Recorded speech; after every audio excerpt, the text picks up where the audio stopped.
नमस्कार. नमस्कार. लोकसभेसाठी संयुक्त भारत पक्षातर्फे किती जागा लढणार आहेत? किती जागा लढू हे सध्या सांगू शकत नाही, पण लोकसभा संयुक्त भारत पक्षातर्फे लढली जाईल एवढं निश्चित. बुलढाणा मतदारसंघातून तुपकर साहेबांना तुम्ही निवडणूक तिकीट देणार आहे का? नाही, म्हणजे काही संबंधच नाही आहे. एकतर संयुक्त भारत पक्ष हा छोटा आणि नवीन पक्ष आहे, त्यामुळे ते आपल्याकडे अप्रोच होणारच नाही. तर अशी गोष्ट काही घडणे कठीण आहे, म्हणजे अशक्य आहे. आणि मुळात आम्ही जे जनतेच्या वेदना जाणून घेणारे संवेदनशील नेते आहेत किंवा लोक आहेत, अशा उमेदवाराच्या शोधात आहोत. पण आज बुलढाणा मतदारसंघामध्ये आज त्यांचं चांगलं पकड आहे आणि शेतकऱ्यांसोबत त्यांचं खूप चांगलं घनिष्ठ नातं आहे. तर आणि शेतकऱ्यांचा पूर्ण मतदारसंघ आहे, तर आपल्या पक्षाचा जरा फायदा होऊ शकतो असं वाटत नाही का?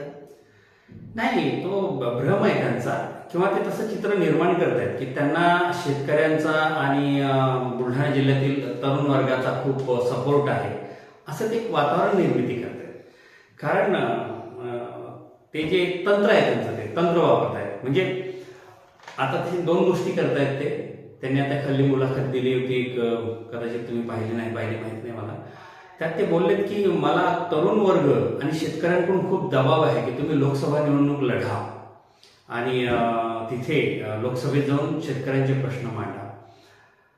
तर ह्यांनी दोन गोष्टी साध्य होणार आहेत त्यांना. म्हणजे त्यांनी डाव खूप छान टाकला. एक तर अशा प्रकारे जसं एक्झिट पोल मतदारांवर सकारात्मक क्रिया करतो, तसं ह्या त्यांच्या बोलण्यातून पक्षांवर परिणाम होईल. इतर राजकीय पक्ष त्यांच्याकडे अप्रोच होतील असं त्यांचं कदाचित मत असावं. तर तसं होईल कदाचित किंवा होणार नाही. दुसरी गोष्ट, नाहीच तसं झालं तरी त्यांनी दुसरा डाव टाकला की एक वोट एक नोट. म्हणजे मतदारांनीच त्यांना एक नोटही द्यावी 500ची वगैरे आणि एक मतही द्यावं. त्याच्यामुळे त्यांना पैसाही कमावता येईल छानपैकी आणि निवडूनही येतील कदाचित. हे पण त्यांचं 20 वर्षाचं त्या मतदारसंघामध्ये काम आहे. तर असं वाटतं की आज त्यांच्यामध्ये खूप मोठं आणि बरेचसे त्यांनी आंदोलनं केलेलं आहे. समुद्रात त्यांनी समाधी घेण्याचं आहे. पण लेटेस्ट त्यांनी एक आंदोलन केलं होतं की विधान भवन ताब्यात घेण्यासारखं. काय माहिती की त्यांची जी आंदोलनं असतात ना, ते नाव फार छान असतात. आम्ही विधानसभा ताब्यात घेऊ, विधान भवन ताब्यात घेऊ, किंवा मग काय अरबी समुद्रात जलसमाधी घेऊ. हिंदी महासागरात घ्या, अरबी समुद्रात घ्या, म्हणजे मुळात ते करतात का? विधान भवन कधी ताब्यात घेतात का? विधानसभा ताब्यात घेतात का? म्हणजे कसं की ज्या शब्दांचा असा प्रभावी अर्थ निघतो आणि लोकांवर त्याचा खूप असा प्रभाव पडेल अशी ती नावं देतात आंदोलनाला. म्हणजे फिल्मी नावं देतात मस्त. आणि मग लोक येतात 4-2 मागे. आणि खरं तर ते आंदोलन नसतात. आंदोलन आणि धतिंग याच्यामध्ये खूप फरक आहे. अशी जी भडक नावं देऊन लोकांचं रक्त गरम करून त्यांना नेलं जातं आणि मग तिथं केलं काहीच जात नाही, ते धतिंग असतं. आंदोलन करायचं असेल तोपकरांना आणि ते 20 वर्ष जर काम करतायत, तर त्यांनी हे का आता सोयाबीन आणि कापसाच्या भावासाठी आमरण उपोषण करावं. ठीक आहे, जसं जरांगे पाटलांनी केलं तसं आमरण उपोषण करावं आणि मागण्या पूर्ण होईपर्यंत उपोषण सोडूच नाही. कशाला पाहिजे अरबी समुद्रात समाधी घेतो, विधान भवन ताब्यात घेतो वगैरे, हे आंदोलनाला काय मजा नाही. आंदोलन त्यांनी आमरण उपोषणाचं करावं. बघा त्यांच्या मागण्या पूर्ण होतात की नाही. तुम्हाला वाटतं का की त्यावेळेस मग आता उभे राहिले तर निवडून येतील किंवा कसं काय? त्यात मला नाही वाटत ते निवडून येतील, पण शेवटी ठीक आहे, मतदार राजा आहे आणि त्यांना असं वाटतं ते उभे राहतील सुद्धा, निवडून येतील सुद्धा. मग असं तुम्हाला काय वाटतंय की आता हे जो जनतेकडून पैसा समजा जो जमा करतायत आणि मतदान घेतात, काय असते माहिती काय? आता काही ठिकाणी साधारण विदर्भामध्ये लोकवर्गणीचा एक फॅड निघाले. 2019च्या निवडणुकीला असाच एक नेता होता जो उभा राहिला विधानसभेला, हातापायाकडून पक्षाकडून तिकीट घेतलं आणि लोकांपुढे रडत राहिला प्रचार करताना, मला तुम्ही पैसा द्या, मी फाटका आहे, मी गरीब आहे, असं आहे तसं आहे. प्रचंड लोकवर्गणी जमा केली आणि निवडून सुद्धा आला. तो गरीब नेत्यांनी 8 दिवसानंतर 50 लाखाची नवी कोरी फॉर्च्युनर विकत घेतली. फार्म हाऊस दणादण विकत घ्यायला सुरुवात केली, जमिनी विकत घ्यायला सुरुवात केल्या.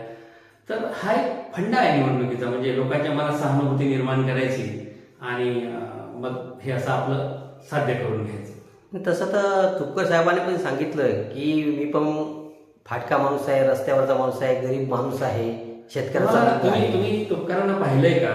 कुठल्या अँगलने तो फाटका माणूस वाटतो? मला तर असं वाटतं की प्रत्येक मुलाखतीसाठी ते एक नवीन कोरकरीत ड्रेस बनवतात, त्याच्यावर वळी सुद्धा नसते, पांढरा शुभ्र असतो, डाग नसतो, धब्बा नसतो.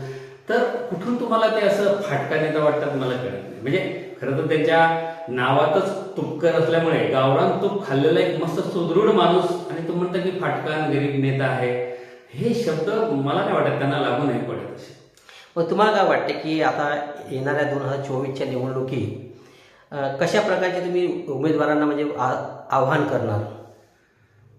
उमेदवार हा साधारण माणूस असला तरी चालेल. म्हणजे खरं तर बुलढाणा जिल्ह्यातून एखादा शेतकऱ्याचा सुशिक्षित मुलगा समोर आला आणि त्यांनी जर शेतकऱ्यांसाठी काम केलं, शेतकऱ्यांसाठीच नव्हे, बेरोजगारी आणि इतर अन्य जे काही उद्योग आहे, व्यापार आहे, ह्या सगळ्या ज्या गोष्टी आहेत त्याच्यासाठी जर काम केलं त्याने करावं, खरं तर असा माणूस जर एखादा पुढे आला तो जास्त बरा आहे. म्हणजे धतिंगबाज नेत्यांपेक्षा हे जास्त बरं आहे. शेतकऱ्यांच्या नावाखाली बघा अजून एक भाऊ आहे महाराष्ट्रामध्ये.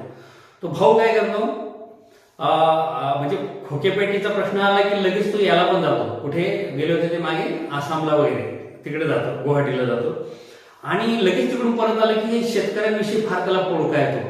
कारण त्याला माहित आहे की प्रत्येक घरामध्ये शेतकरी, म्हणजे कलेक्टर जरी असला तरी त्याचा बाप शेतकरी आहे. शेतकऱ्यांच्या प्रश्नाला हात घातला की मतदान मिळतं. त्यामुळे तो तसं करतो. त्याची आंदोलनं बघा, म्हणजे ह्यांची जशी हे असतं ना, अरबी समुद्रात जलसमाधी घेऊ आणि विधानसभा ताब्यात घेऊ, तशी त्यांची पण आंदोलन असतं. शेतकऱ्याच्या नावाखाली ते आंदोलन करतात. आंदोलन सुरुवात होतं विदर्भातून, जाते कुठे? गुजरातला. ठीक आहे. त्यानंतर आंदोलन सुरू होतं विदर्भातून, जाते कुठे? दिल्लीला.